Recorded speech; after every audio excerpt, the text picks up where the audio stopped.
I am Ahmed, a recent university graduate, and I found a job as a photographer for a newspaper. I had to search for an apartment close to the newspaper, and by chance, while I was telling an old friend of mine, Judd, about my apartment problem and how I couldn't find one at all, he suggested that I take his apartment, which he inherited from his parents. It was an old rental. The building had 4 floors, with 2 apartments facing each other on each floor, and Umjud's apartment was on the top floor. In fact, the first 2 days, I was literally exhausted from cleaning and rearranging it. Once I finished, I felt as if I had finally settled into my own home. It was such a wonderful feeling. On the second day, around 2 in the morning, the doorbell rang. I was worried about the late hour and who might be at the door. Out of anxiety, I found myself looking through the peephole to calm my heart. But I saw a person whose features were extremely frightening.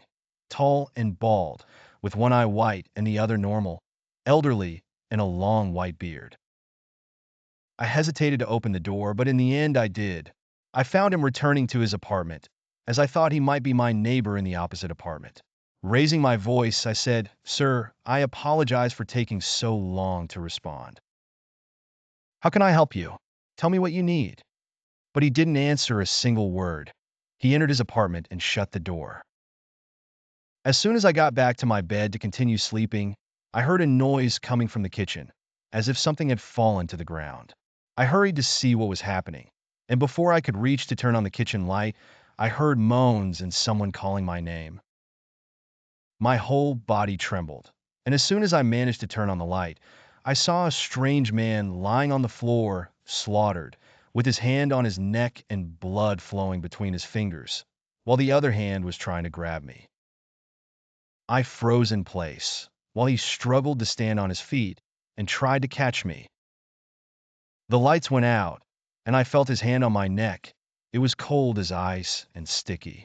It was the warmth of blood, and I barely managed to recite the opening chapter of the Quran. Suddenly, the lights came back on, and I found nothing. I stayed awake all night, not a single eyelid closing.